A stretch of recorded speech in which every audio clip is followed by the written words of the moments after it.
Hey everybody, this is Hercules Pedix, founder, curator, docent, and gift shop employee of the Hercules Pedix Academy of Comic Book Studies. Today we're going to continue our look at Frank Miller's run, I should also say Klaus Janson's run, on Daredevil, The Man Without Fear. Today we're going to look at 181 through 184, and god damn it, there's some great stuff in here. And of course, as you can see, one of the most classic comics of the Bronze Age, number 181. And I'm not going to spoil it, because some of you might have never read this comic. One of the best comic covers ever. I was just looking at this today thinking, there's so many better drawn covers than this. Not that this is badly drawn at all. It's great. But, you know, like, Michael Golden would make a much more beautiful cover. It's just Mike Kaluta, you know, guys like that. The art's pretty simple, but man, the composition is outstanding. The way that Bullseye and Elektra are squaring off, each side pulled back to strike, and then just this great Daredevil behind them. This is just an amazing cover by Miller and Janson. Just so good. Okay, let's get started. Guys, this whole issue is freaking amazing. So we got Frank Miller on story and art.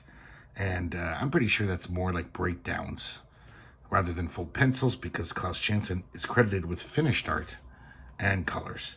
And Joe Rosen's lettering. He's lettered almost all of these. This is called Last Hand. We start off with a bang here. Daredevil getting his brains blown out in the middle of some crosshairs. And we realize pretty quickly that this is all in Bullseye's head. Bullseye's the narrator of this issue. All these captions, it's Bullseye, his thoughts. And he's in jail, as we saw last time. He was Daredevil. Not only defeated him, but also saved his life, which pisses off Bullseye more than anything. The fact that his greatest enemy saved him. Guys, I gotta say, Klaus Janson, man, I think he knew this issue was special. You know, it's a double-size issue. They've been hinting at this issue for months in the letter pages, how this was going to be a big one.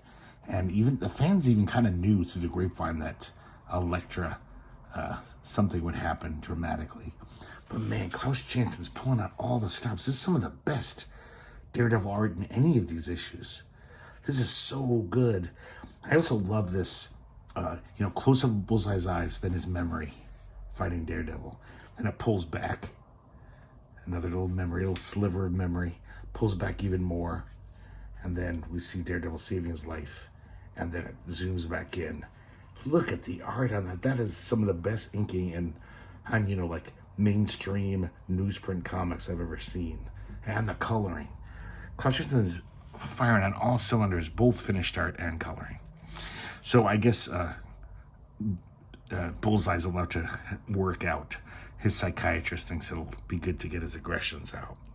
If you remember, Bullseye is suffering these crippling headaches due to probably a brain tumor in his head. So he gets one right then. I should mention that there's a guy there named Tom Snide, a TV host, obviously a doppelganger of Tom Snyder, the longtime late-night television host. I grew up with that guy. He was pretty obnoxious. And so Tom Snyder has gotten permission from the warden to interview Bullseye on national television. And he asks him if he's game. Bullseye says, I'm not interested. And then all of a sudden he gets an attack. One of his horrible headaches. They're wise to Bullseye. So every time he gets one of these attacks, he has to stick his hand in these crazy cuffs. And then this guy comes in. And his name's Harry. He's a guard there. And he's totally being a dick about it. He's kind of making fun of Bullseye. He's also pretending that he can't open the pills. And Bullseye's like, please give me the pill. Apparently, it's crippling pain. So he gives Bullseye the pill. And then he says, you're a dead man, Harry. Those eyes are so great. Look at that. You can see the murder in his eyes. He's imagining where Daredevil is right now. And he imagines him working out in his gym. Look at this great series of horizontal panels. Just really fun choreography. So Bullseye's in the yard one day, and who should come up? It's Frank Castle, who, as we saw, is now behind bars. And Frank Castle just gives him a warning, basically. Well, he also kind of chides him. He says, hey, didn't you hear? Kingpin's got a new assassin. He doesn't give a shit about you anymore. And when Bullseye says, why are you telling me all this? He says, I'm hoping you do something crazy and stupid and get yourself killed. So now we see they've got this impromptu studio set up in the prison. And God, every page in this is like, why couldn't Klaus Janson always draw like this? It's annoying. It's so good. Like that face right there, that's like Neil Adams. So Tom Snyder's interviewing him, and all of a sudden Bullseye gets one of his headaches. Harry rushes in with a pill. And this is one of the coolest scenes in a comic, at least when I was, I believe, 13 or 14. This is what made me just think, like, Frank Miller is the best comic writer ever. So Bullseye was faking. He spits the pill with his unerring aim into Harry's eye. Harry's blinded and he panics. So he shoots at Bullseye. Bullseye planned it just that way. So he breaks the chains holding him to his waist cuff. Then he kicks Harry, takes his gun, shoots the other guards, grabs a microphone with the cord on it, uses it to lasso Tom Snyder. Now he's got him as a hostage, and he tells everyone to get inside the jail cell or he's going to kill Tom Snyder. So he locks everyone in, and as he's making his escape, he says, oh, I almost forgot, Harry, I made you a promise, remember? And Harry's like, no, please, shit, Bullseye, don't. Of course, Bullseye blows his brains out because Bullseye doesn't have any heart in him. This is another great panel. I love the monochromatic there, accentuating the explosiveness of the moment. So they send a helicopter down with a sniper to get Bullseye. It's a pretty dumb idea. And Bullseye throws his gun at the guy with the rifle. The guy falls from the helicopter, uses the microphone cord to snag out of the helicopter. And the guys in the helicopter know how lethal Bullseye is. And so they're like, pull up quick. But not quick enough for Bullseye to shimmy up that cord and throw them out of the helicopter. And now he's flying over New York City. He's successfully escaped. Man, so much great color and art in these. And of course, Frank Miller's amazing layouts and breakdowns. It's like one of my favorite superhero artists of all time. So now we see Matt Murdock. Of course, Bullseye's still narrating. He's like imagining what Matt Murdock's up to. He's like, yeah, I bet you heard about my escape. And I bet you're scouring the city looking for me. Some of these colors aren't just like great. They're just the printing. Like, look how solid that purplish blue is. It's like, I don't know if they maybe put this on slightly better newsprint paper or something. But man, it just looks better than your average comic from the time. So Bullseye, he wants to find out who this assassin is, this upstart who's taking his position. So he's hanging outside of, remember Slaughter, the mob boss who has his own freelance assassination firm. We've seen him a bunch of times since Frank Miller started drawing. And basically, Kingpin put out a hit on Bullseye. He just thinks Bullseye's too disruptive. And so Slaughter and his men are tasked to kill Bullseye. They don't like it. They know what a badass Bullseye is. This one of his goons is flicking a cigarette out the window. And when he pulls his hand back, the cigarette's gone. Another really nice little panel of just eyes. And Bullseye's got the cigarette in his mouth. Jumps in there and just kicks everyone's ass. And then puts a knife to Slaughter's face. Slaughter tells him everything he knows. He says, tells him about, there's a woman named Elektra, the assassin, and she's supposed to kill Franklin Nelson. That's all I know. Later on, Bullseye's alone in, I don't know, some shack or some shitty apartment or shitty hotel room, and he's getting drunk. He's smoking cigarettes, and I love the layout of this page. Bullseye's thinking to himself, he's laughing his ass off. He's like, I just thought of the craziest idea. You know, I've been looking through these notes and the files, and it seems like Matt Murdock and this Daredevil guy are really tight. And I started looking at the picture of Daredevil, of Matt Murdock, thinking he looks a lot like that Daredevil guy. And then he finds out that Matthew Murdock's blind. And he's like, wouldn't that be a kick, Daredevil, the blind superhero? Like I said, crazy idea, but he's still cracking up. Now, guys, look at this page. I love this layout. This is all one shot of this room, but the panels all break it down.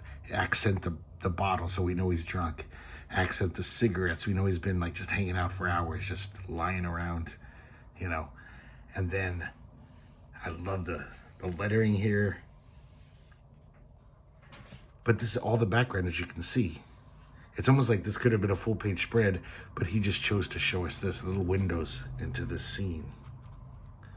And then each one accentuates what he's talking about. Now, the next day, we see Matt Murdock in addressing a jury in court, and Bullseye is there without his mask on. He wants to look into this Matt Murdock guy. He's intrigued. He puts a bug on Franklin Nelson. He slaps him on the back, says, good work, counselor. And he puts one of those little tracers on him because he knows that Elektra is going to show up eventually to kill him. Franklin goes off. He hails a cab. The next cab, there's another cab there, so Bullseye says, hey, follow that cab. The guy says, hey, I'm off, buddy. I'm off duty. And then Bullseye takes a trading card out and flicks it and slashes his throat. Now, I hope this is like actually a piece of metal that looks like a trading card, because if they're trying to make us believe that you could actually slit a guy's throat with a trading card with the flick of a finger, I know Bullseye has perfect aim. That's a given. But the strength to do that, especially just going like this, I don't even know if the Hulk could do that. Well, maybe the Hulk could, but... So just, sorry, I always have to bring up these little nitpicky things, but I do. I can't help it. So Franklin is in his cab, and Bullseye's following them. Franklin's going, gee, he's such a moron, Franklin. Golly, never rode with a lady cab driver before. Excuse me, but you're driving awful fast. Turns out it's Elektra. She's the cab driver. You'd think you would have noticed right off the bat. They're like, why is my cab driver dressed like a Romany acrobat or something? So she basically says, be silent, be calm, you will feel no pain. Franklin, of course, is just like, oh my God, I can't believe this is happening. She, I guess this has all been prearranged. She drives the taxi into this warehouse. And Franklin says, I don't understand. But then he looks up and he says, wait a second. I know you from college. You were Matt's girl, Elektra. I love that panel of Elektra. Because even though she's just this cold-hearted assassin, like, look at her eyes here. Like, she means business. She's like, you can't reason with her. She's just like evil. And then look at her here. She almost has the wide eyes of a little girl. It's almost like she's brought back to her youth. And I guess it affects Elektra. She says, get out of here. And look at her eyes there. That's amazing. Kind of looks like Howard Chaykin. And Franklin runs away. But he's done the job because Bullseye has traced the bug, and he sneaks up behind Elektra. He's got a Luger in his hand. And now we get another amazingly choreographed fight scene. Maybe one of the most famous fight scenes of the Bronze Age. Definitely the best. I mean, I guess there's other famous fight scenes, but of course Frank Miller, just street level fighting, you know, he's the master. At least in American comics. And, well, actually, what am I saying? The rest of the world doesn't really make superhero comics. So Here we go. Of course, lots of vertical panels, but then he mixes up sometimes horizontal panels to slow things down. See, we have the slam bang action here. And then Bullseye's surprised. Elektra's kind of way more formidable than he thought. So he kind of sneaks away. And so now we get the horizontal panels because it's a quiet moment where the tension's building. We're waiting for the release. And then vertical again as soon as Elektra attacks. And now Bullseye, I think, knows what he's up against. So he doesn't do so bad. Oh, you get just every attack is planned out in, well, at least Frank Miller's mind. He's like, you can follow this almost like a film strip.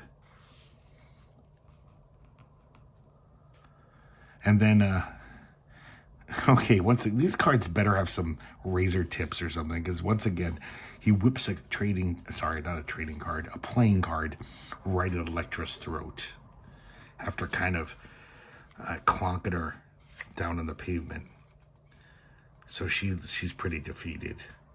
And then he grabs her almost like a lover's kiss he's about to give her. And he says, for my next trick.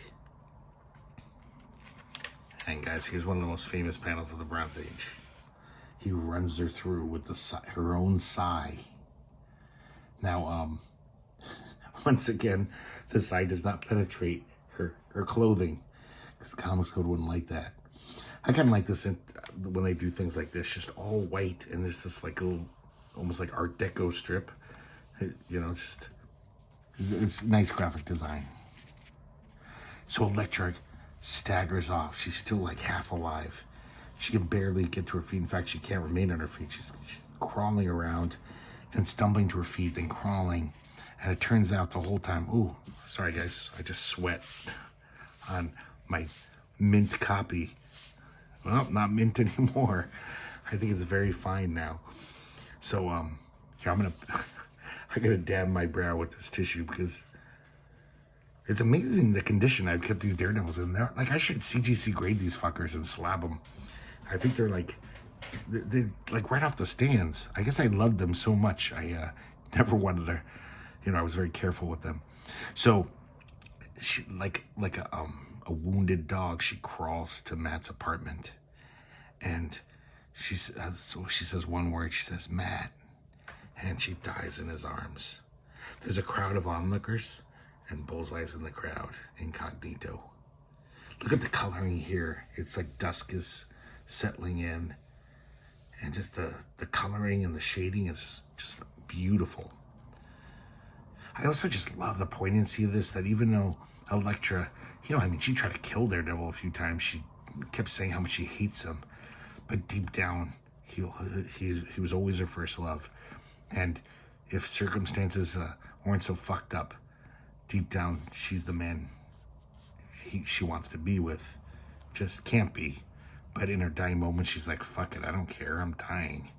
This is the person I want to see more than anyone in the world. So now we see the the identification at the morgue. Matt's there, and of course Franklin's there, because supposedly Matt Murdock can't see. Well, he can't see. And Franklin says, yeah, that's her. Turns out Bullseye's there. Bullseye's been following him the whole time. He killed one of the morgue attendants and took his place, put on his little lab jacket or whatever. And somebody asked Bullseye a question, and when Bullseye answers, he noticed that Matt Murdock pricks up his ears he's like, wait a second, did he recognize my voice? Just want to point out another beautifully drawn panel, beautifully penciled and inked. Even though probably the bulk of this art is by Klaus Janson, because Frank Miller just did breakdowns. So Bullseye gets an idea and he's like, I'm going to try something. What do I got to lose? Takes a scalpel, whips it at Matt Murdock. And Matt lifts his bully club to protect himself. And Bullseye runs. He's like, holy shit, I'm onto you, motherfucker. So now he's convinced. So he goes to Kingpin. And he tells him the whole thing. Bullseye's done his research. He's like, yeah, this kid was hit by a radioactive canister. So maybe he's blind, but he's got, the medical reports show that he has unusual brain activity, so it's not that crazy. I like his look there. He looks like just this. 'Cause I think Bullseye was like kind of like a, yeah, I don't know, like a really poor white trash kid. You can kind of see it in his face here. He's just kind of like, I don't know. And Kingpin is not having it. Kingpin's like, you're an idiot, Bullseye. It's preposterous. I think you just want to get in my good graces. You bring me the body of Daredevil, and I'll give you some more work. Until then, I don't want to hear these stupid theories. Guys, this page is especially beautiful with the coloring. These deep blues, because it's late at night. Bullseye sneaking into Matt Murdock's brownstone. And he climbs the stairs. He sees Matt Murdock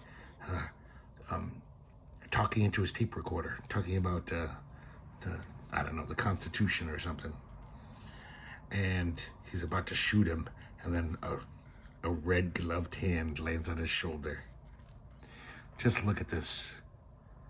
Just the storytelling is so good.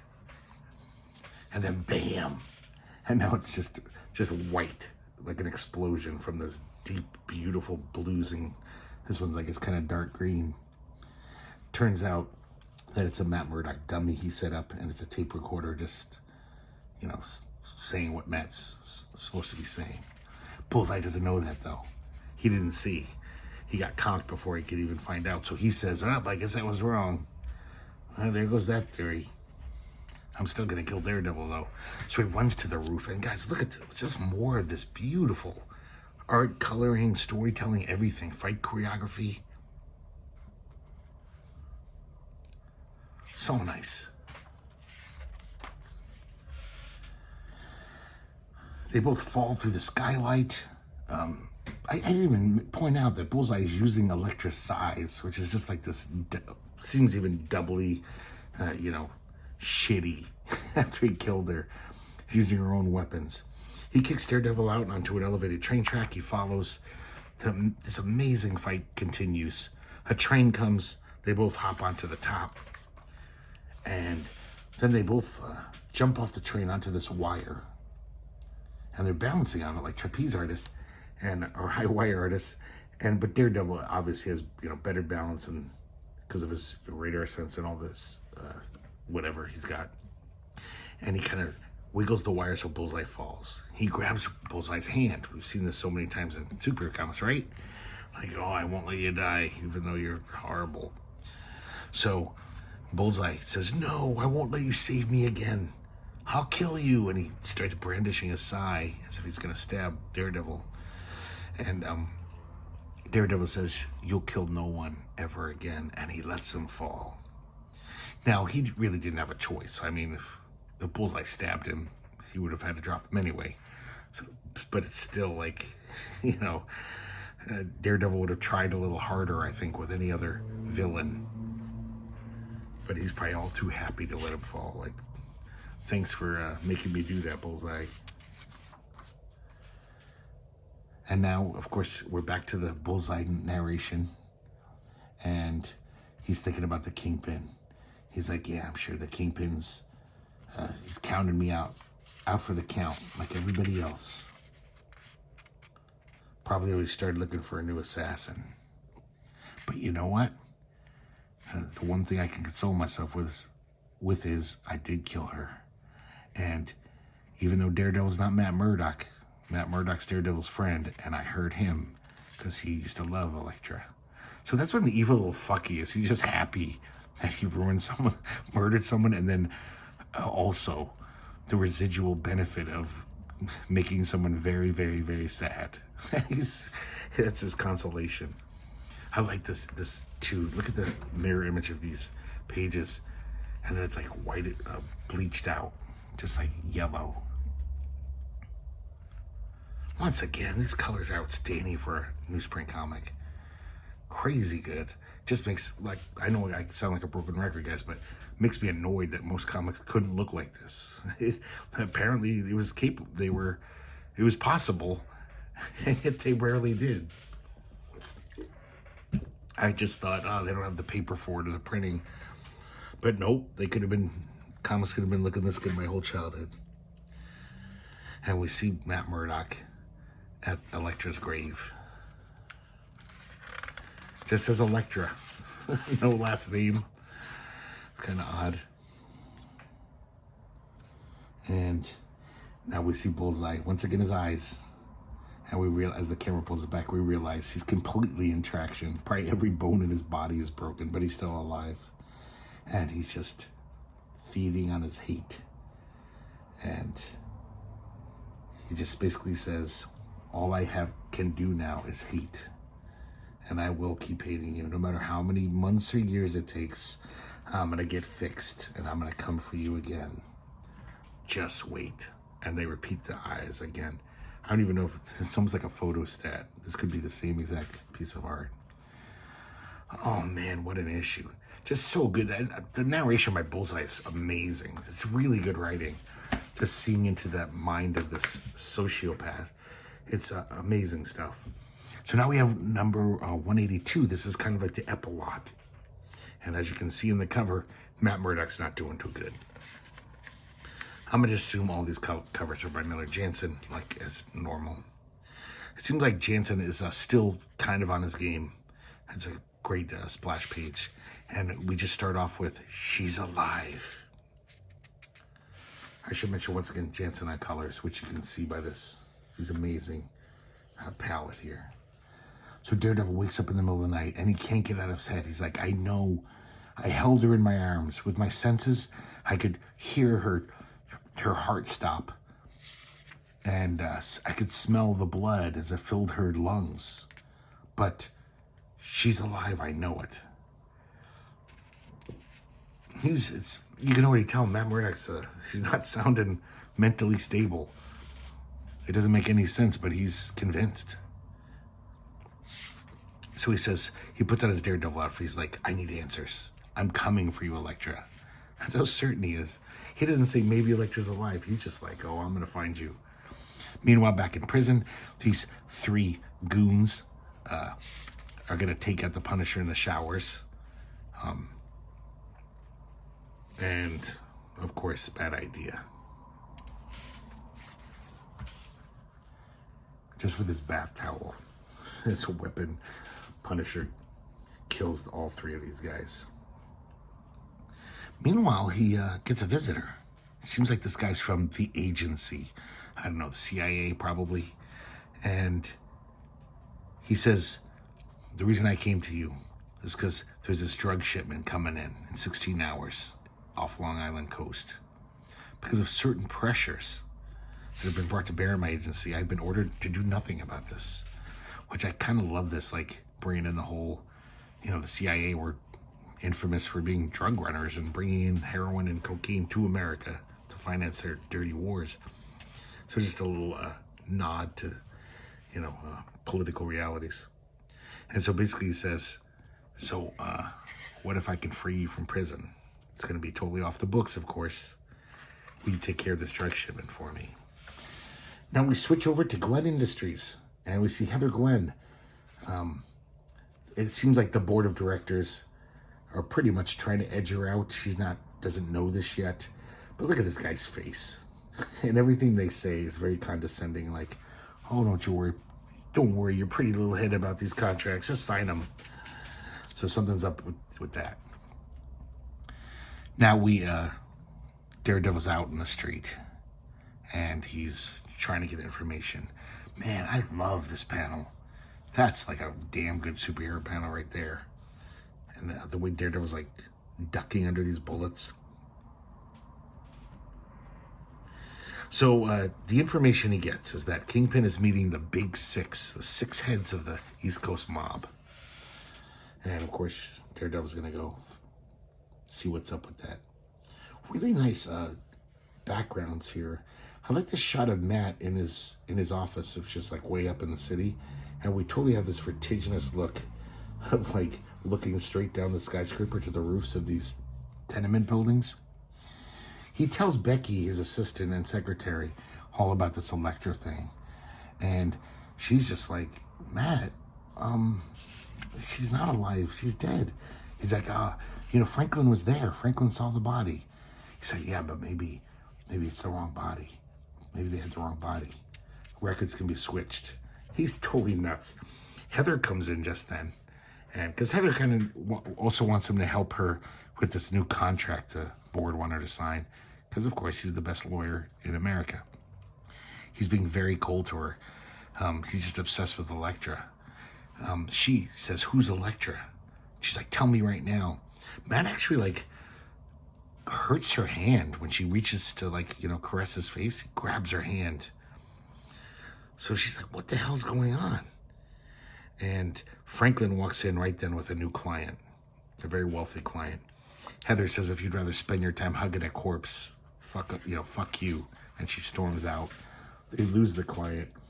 Franklin says, "Have you lost your mind, Matt?" And Matt says, "I don't know." And he sadly walks away. Nice panel there. The expression on his face. He's definitely, he's fragile. Meanwhile, back in Rikers Island Penitentiary, our old friends Turk and, what's his name again? Grotto, are trying to escape. I love the guy. They're a great comic duo. Grotto's like, "I don't know, Turk. I don't know, every time I listen to you, I get fucked up. It seems pretty dangerous. Maybe we should just go back to our cells." And all of a sudden they hear this explosion. And then behind them, there's a rope ladder drops down and someone gets on. And it's dangling from a helicopter. Turk is all like, "Oh, that explosion must have been a diversion." He was to divert from this real escape. He jumps on the rope ladder. Of course, Grotto's like, "I'm not going to join you, Turk. I'm going back to my cell. I don't want to get beat up again." And he realizes it's Frank Castle. He says, "Hey, Punisher, pull me up." Like, he's such an idiot. He really thinks the Punisher... He gets off very lucky because Punisher just slashes the rope ladder, and Turk falls into the ocean. I like it, the whole thing's in silhouette because it's like, I guess, storming out. Snow. This is like a classic Daredevil page. In fact, there's a what if, a very goofy what if. It was all played for laughs. And they used this page. What if Matt Murdock was deaf instead of blind? So it's a reprint of this page, and all these word balloons inserted where the criminals are saying, the thugs are saying, "I'm gonna get you, Daredevil." And he's like, "What? I can't hear you. Speak up. I can't tell what you're saying." I know, it's very dumb. But look at this. Is just textbook amazing fight choreography. Once again with the horizontal panels. So these are the Kingpin's goons. He's in the office and he says, "I know you're hiding Elektra. You're helping to hide her from me." He thinks he hears Kingpin's heart jump a beat. But then again, he does realize he could just be afraid or astonished. And Kingpin is. Kingpin, I love this. How Kingpin just says, "Daredevil, are you ill?" And then he thinks it's a joke. He's like, I get it. You're pulling my leg. Even though it's like Daredevil, there were jokes. And I think Daredevil realizes the fact that Kingpin's so calm and asks about his well-being. He's like, "Whoa, I'm slipping over the edge here." And he walks away fuming with his hands clenched in fists. But he leaves because he turns to beat up the Kingpin. Kingpin calls in his the Big Six, and he says, "This is great. Daredevil has no idea about our drug shipment tonight, and he won't because he's off chasing phantoms. He's chasing ghosts, so we can proceed." Now we see Franklin. He gets an angry phone call from a judge. Apparently, Matt called this judge at like 3 a.m. and said, I want a court order so I can exhume the grave of Elektra." So he called Franklin all angry and just like, "What the fuck's the matter with your partner?" Meanwhile, we see the Punisher. He knows all about this drug deal, of course, from the CIA agent. And he just starts mowing these guys down. A complete war zone thing going on here. And that's the thing, even like gun battles, Frank Miller's good at. This is like really exciting, almost like a great war comic. I would love to see Frank Miller do a war comic, actually. Maybe not now, but back in his heyday. Punisher actually, one of the drug dealers he shoots, he realizes it's a kid. It's like a young teenager. And he actually holds him in his arms and says, a child, just a child. The CIA agent shows up as planned, and he says, sorry, Punisher. I didn't really, don't know how to say this, but I got to take you. I can't let you get away.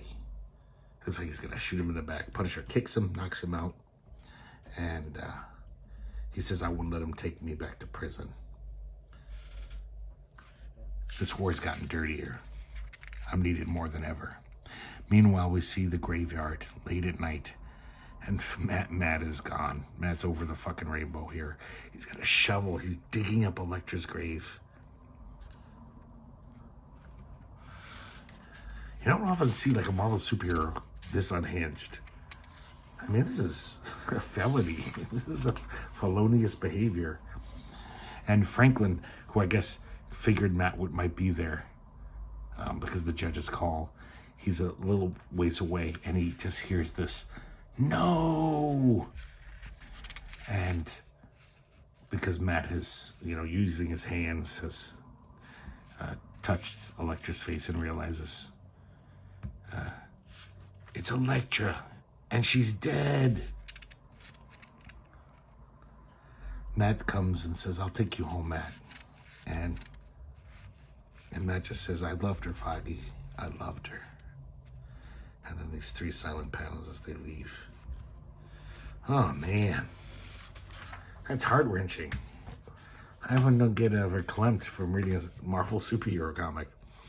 So now, this is a very interesting issue, because this is number 183, crossover with the Punisher, obviously. On GCD, they said it's interesting that it says, again, the Punisher. But Daredevil's never met the Punisher before. But I guess just he's been in the comic, in the periphery. Now, if you guys remember, I believe it was number 166 of Daredevil, which we looked at. The next, there was a coming attractions at the last panel. Said next issue, the Punisher. It never came out. I explained that it was this 2-part drug story they did about kids and drugs. And they shelved it. I guess Marvel got scared. They thought the Comics Code Authority might not like it or whatever. And I guess now that Frank Miller is popular and made Daredevil a #1 comic, I guess they figure, we got enough clout and we can show this. So this is interesting. This is like Frank Miller and Klaus Janson as they were, 15 issues ago, before Frank Miller started writing. We start off in a school, this teenage girl, she's freaking out. The bugs are attacking her, the snakes, I should say. And really a great panelology here. I like this. You really get the sense that this girl's freaking out. Turns out Matt Murdock happened to be at the class. He was giving a lecture about the law. And she's like, why won't Sister Mary do anything? Can't they see the snakes? No, of course not. She's hallucinating. And she actually leaps towards the window and crashes through, plummets to her death. Now, I just thought this was weird that, I guess Matt Murdock doesn't want to give up his secret identity, give it away. But he's saved people even in more precarious situations than this. He's only 2 feet behind her. He could have just leaned out the window and thrown his billy club line and grabbed her ankle or something, I guess that could have been another Gwen Stacy situation. Who knows? But I just thought that was a little odd. So Daredevil, though, after the fact, runs into the storeroom, changes into Daredevil. And here we see the credits. This is how you know it's from 167. This was going to be 167. Roger McKenzie is listed as the co-writer. So I guess at the time, the last issue or two, Frank Miller and Roger McKenzie were kind of co-writing. At least Frank Miller was plotting, maybe, And so I'm pretty sure this is back when Frank Miller was still doing stronger pencils. But who knows? I don't know for sure. Klaus Janson does colors once again. He runs out to the playground. This gym teacher is there, Coach Donahue. And Daredevil says, the ambulance won't be here for 15 minutes. I'm going to rush her to the hospital. And with his senses, it's terrible. His extrasensory perception, he can You can hear her heart slowing and slowing down, and she's dying. And she dies. She's in surgery for a few minutes, but they couldn't save her. All of a sudden, there's this hubbub. Oh, I'm sorry, guys. I should mention this. The doctor says we could have saved her except for the drugs in her system. It was angel dust. And he gives a little mini lecture about angel dust, how it's consumed, almost like a little mini drug lecture. I should mention, I guess they did their research. In the credits, it actually says special thanks to these two people from Phoenix House, this drug rehab type place. So this was a very seemingly responsible comic that was very anti-drug. And it's so weird that they wouldn't publish this just 15 issues ago. I mean, I can't imagine anyone saying, oh, this is terrible. Kids reading about the dangers of angel dust. I don't want my kid reading that. It is a little violent, I guess so. But, so all of a sudden there's this commotion. Turns out it's the dead girl's brother. I think his name's Billy. And Billy says, I'm gonna blow that guy's, the angel dust dealer, Hogman, and his partner. I'm gonna blow their brains out. And this is very odd. Daredevil says, Billy, you can't take the law into your own hands. It's like, that's what you do every fucking day, Daredevil. What are you talking about? I mean, I know you don't kill, but you still definitely take the law into your own hands. You definitely beat the crap out of guys who are criminals. So Daredevil leaves, and he kind of goes incognito. He's going to find out who this Hogman is and who his assistant is. So meanwhile, we see Billy get home. His parents are just really shitty. And they just argue all the time. It's Billy's narration, and it's kind of great writing, where he's just like, it's an omniscient narrator, but it's from his point of view. Maybe if things were different and they didn't argue all the time, he could tell them about Mary and what he was going to do. But things aren't different. They just are. So he finds his father's gun, and he's going to take care of business. Meanwhile, we see that Hogman's assistant, I'll get his name in a second. I forgot his name. Oh, Flapper. That's his name, Flapper something. And Hogman's out for the day. So these guys who want to score, they deal with Flapper. Flapper thinks to himself. He says something about skimming off a little profit from the top for himself. The guys get their drugs. They get high, and then they say, now let's go bust some heads. Unfortunately for them, the first person they find to mug is Daredevil. They attack him. One of them has the strength, that angel dust strength, which apparently, I don't know if that's an urban legend, but when I was a kid, you'd always hear these stories about someone on angel dust who like beat up 6 cops. It supposedly is like turns you into a little Hulk. One of them's about to bash Daredevil in the head because of this angel dust strength, they get the better of Daredevil. And all of a sudden he falls down dead with a knife in his back. It's the Punisher. It's kind of interesting, this panel here. The inking does not look like House Janson, like how rough it is. It's effective because it's just like, Punisher's all angry, and it's pretty neat looking. So Punisher just starts killing these, beating the shit out of these guys. And then he's like, cocks his weapon. He's going to just shoot him in cold blood. Well, not cold blood. They did some shitty things. And Daredevil's like, oh my God, I got to save them. He throws a garbage can at Punisher. He's still a little dazed. And then all of a sudden, that guy Flapper happens to just be walking down the street 10 feet away, and a bullet comes out of nowhere and blows him away right through his chest. Punisher's like, this is the guy I was looking for. Somebody beat me to it. Daredevil jumps up to the roof, or leaps up to the roof. And who did he find there but little Billy? Man, that's some heavy inking there. And Billy says, I couldn't do it at the last minute. I aimed over his head. I just couldn't do it. So at court the next day, Matt is representing Billy, I think like pro bono. And I guess he convinces the judge. Well, he actually doesn't convince the judge. It looks like the judge wants to make an example of him. Even though he's a kid, they want to treat him as an adult. So Matt Murdock at least arranges for him to be released in the custody of Coach Donahue. I guess everyone knows his parents suck. So Coach Dunn, who's his father figure. Daredevil goes to visit Ben Urich, and I just love the friendship / chemistry between these two. It's a great foil for Daredevil. He's so matter of fact. So he gets information about the Punisher. And now it's Daredevil realizes something's wrong about all this. He's got to prove Billy's innocence.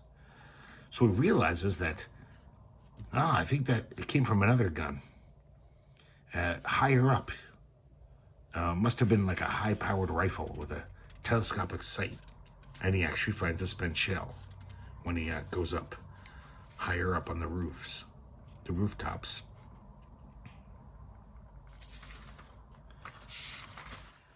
Now, this is what's crazy. I mean, guys, I hate to be the nitpicking guy, but this whole thing doesn't make any sense. Billy had a little handgun, and there's something called forensics. There's a bullet in Flapper. I'm sure they found it, even if it went right through him. I'm sure it was on the street somewhere. They always find the bullet, usually. And it's like, they'd be like, well, this didn't come from Billy's gun. It came from a rifle. So, but Matt says, I don't have enough evidence. So I don't get it. I don't know much about nothing, so who knows? I'm probably missing something. If somebody realizes why I'm wrong, please let me know in the comments. So Matt has this idea, like he's being all Sherlock Holmesy. He's like, if somebody couldn't climb this high, he would have picked this lower position, even though it's worse. It's a harder shot. So I think the perpetrator is someone who couldn't climb. And meanwhile, just happened to be this right across the way, the Punisher's smacking down a junkie. And he's saying, I want the hog man. And this guy's not like a villain. He's just a poor junkie. He's an addict. Punisher's beating the shit out of him, so Daredevil intervenes. We get another really cool fight scene. I like this, how Daredevil throws his billy club at Punisher, and he just whips out his gun and shoots the billy club in midair. So, of course, Punisher actually says, we'd make a pretty good team. He says, fuck that. I'm taking you in, Punisher. You're a murderer. And then Punisher shoots him, but it's a tranquilizer dart. He continues to beat the shit out of this poor junkie. And Daredevil can hear the junkie's heart rate. As we see, I used to like when they did this in Daredevil. This is a cover overlay. And we see it flatline. Punisher walks away in disgust. Daredevil, even though he's like fucked up from this tranquilizer dart, he starts pounding on this junkie's chest, trying to, CPR him. And it works. He comes back to life. He takes them both to the hospital. Meanwhile, I'm sorry, I forgot to mention, he gave Punisher a lead before he died, or almost died. Papa's restaurant. So at Papa's restaurant, Daredevil goes to talk to Hogman and his goons. And he basically accuses him, He says, I know you had motive to kill Flapper. He was bleeding he was skimming off the top. And so Hogman says, I got friends. Take them, guys. I love this moment. His two goons just say, take who? The Hogman? I don't see anybody. You see anybody, Nick? Nah. Only hero I see is a sandwich. And Hogman's like, you motherfuckers. You sons of bitches. So Daredevil hauls him off. So now he's on trial. And apparently, that poor junkie from the roof, he saw everything. The day before. He saw that it wasn't the boy. He shot over the Flapper's head. And he saw the gunman. Now, they're about to, they're going to convict Hogman. And he says, wait a second, you're making a mistake. I didn't kill Flapper. And Matt Murdock says, he thinks to himself, holy shit. His heart didn't skip a beat. He's telling the truth. He didn't kill Flapper. Because Matt is like a living lie detector since he can hear heartbeats skip. And meanwhile, we see the Punisher training, listening to the TV, and that he hears the news that Matt Murdock will now be representing Hogman. Because, Matt Murdock believes in the law. Even though Hogman's a terrible guy, he didn't commit this murder. At least he's convinced of that. I like that when he hears Matt Murdock say, "My client is innocent." I like how one of his eyes, he just is so angry that he's just all his eyes twitching. It's so interesting to see the art kind of jump around, compared to the last few issues, because this is from 15 issues ago. So it's not nearly as good as it was last issue. That's for sure. So now we cut away to Central Park, and amidst all this turmoil, Matt is coming on pretty hot and heavy to Heather. He basically says, you should resign from the board. Let him take over. You don't really have a head for the business. You're not like your dad. And she kind of storms off. She's kind of pissed off. She says, you think I'm just a silly girl. I need a purpose in life. And Matt says, I can give you purpose. There's a hole in me, a great black hole that you could fill. I don't think he's talking about pegging. And he says, I want to share my life with you. Marry me. Whoa. That's a pretty big bombshell. Now, if you notice, guys, I'm pretty sure that back in 1979, 80, when this was supposed to come out, comics were 17 pages, Marvel Comics. Now they're 22. So I think there's extra pages in here. Kind of, they had to add some stuff to explain things that were different back then. And this seems added on. This seems like, later Klaus Janson doing the bulk of the work. And it's not very good. This whole wedding scene in Central Park. I'm sorry, the proposal. And I'm sure there's some other pages that I didn't really point out and I didn't notice. But they had to add 3 more pages on top of those. So somewhere in here, just for example, the way, and it's interesting how they knew they were going to finally get to that Child's Play story because he's been planting the Punisher in Daredevil for 3 to 4 issues. The whole prison story.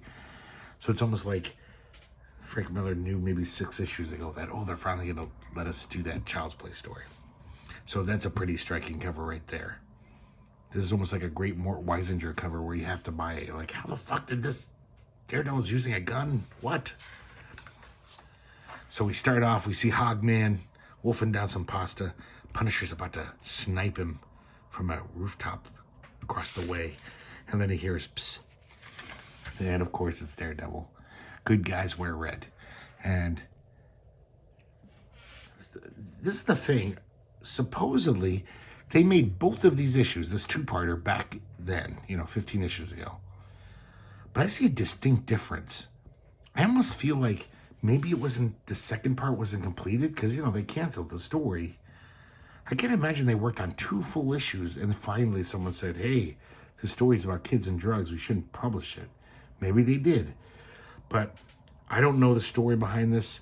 But I have a feeling that now Miller is continuing the story because there's no credit for Roger McKenzie and as co-writer, though the Grand Comic Database says he did. Some fan thinks that. So I don't know. So now we get a nice brouhaha between Punisher and Daredevil. He buries Daredevil in these bricks from a chimney and runs off. You're a good man, Daredevil, but not good enough. It's an interesting panel there.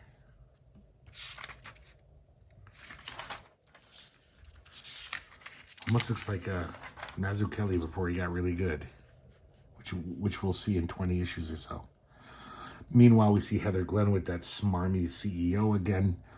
He's making her sign all these papers. Obviously, it's not going to be a good thing.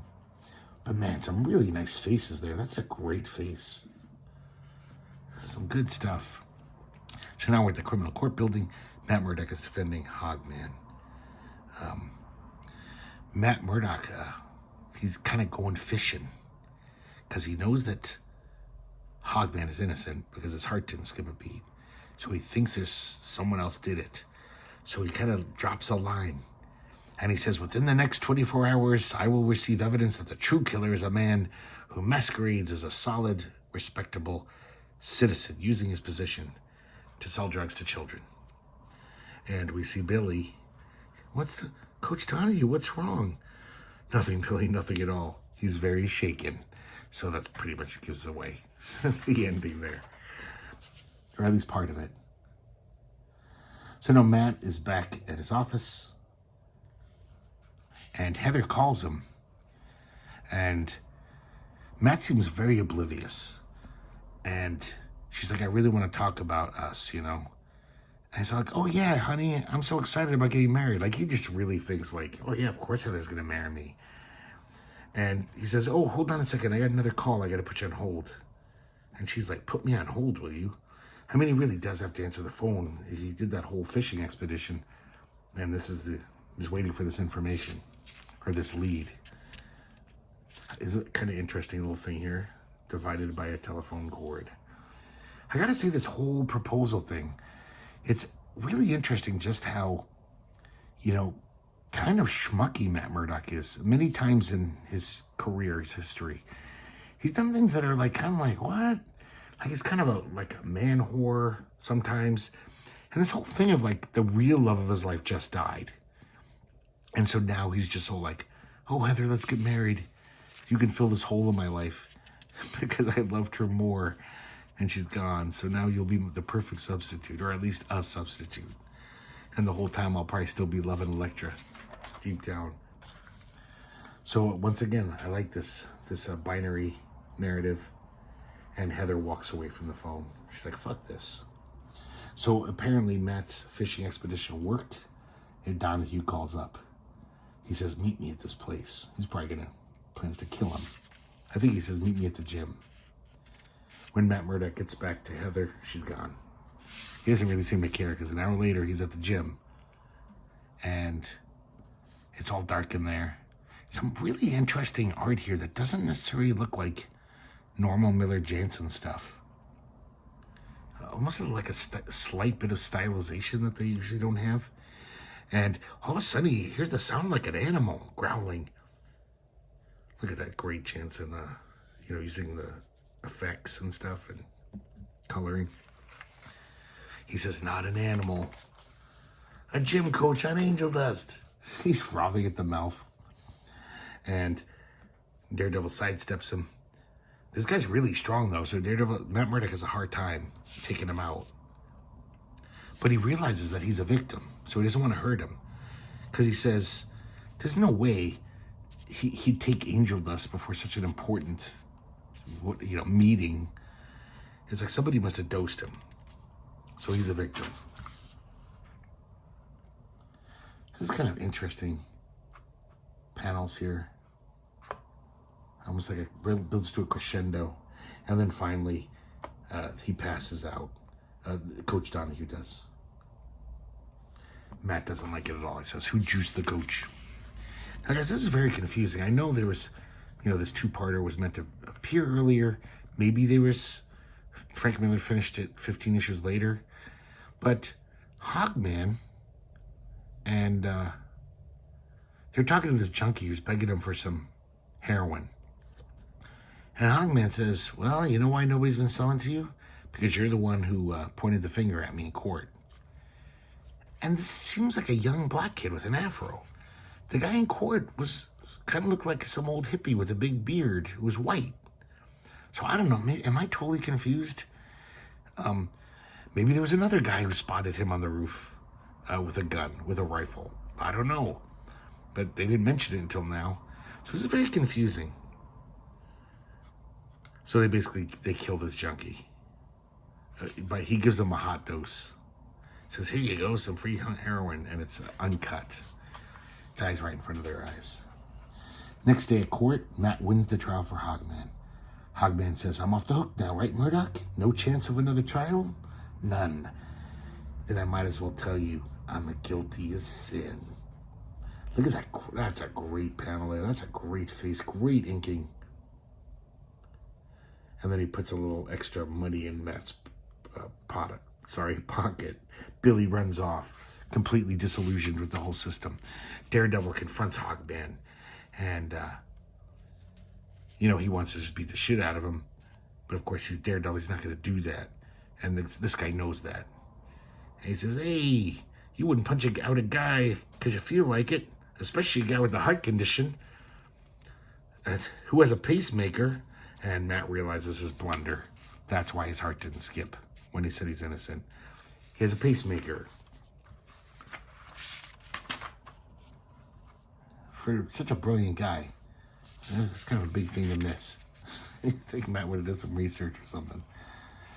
So, we see the Hogman, and I guess Billy calls. He says, hey, I saw what you did. I saw you off that junkie. I want money. Meet me at the school. Daredevil goes to visit Billy's parents. Once again, earlier we saw Billy's parents. The husband was a big fat slob. Pretty, kind of obese. I know we don't see his body, but he doesn't look obese at all. He doesn't even look slightly fat. So I don't know what's going on here with it's very confusing.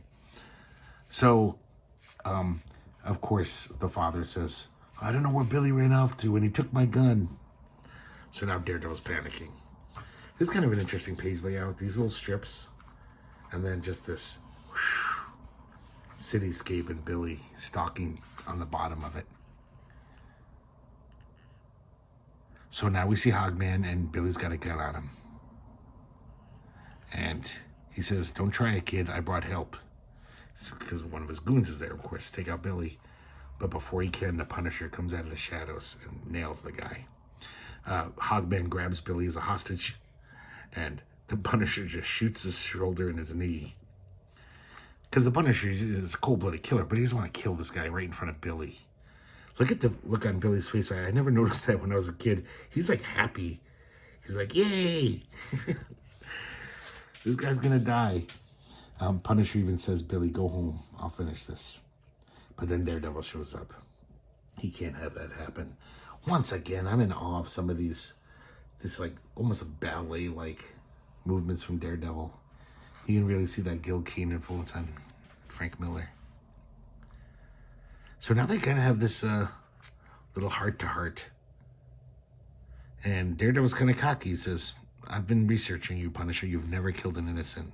So I know you're not going to shoot me. You don't have a tranquilizer in that gun. A tranquilizer dart. And Punisher says, a truce. And Daredevil says, no truce, you're going to jail. And Daredevil picks up a gun.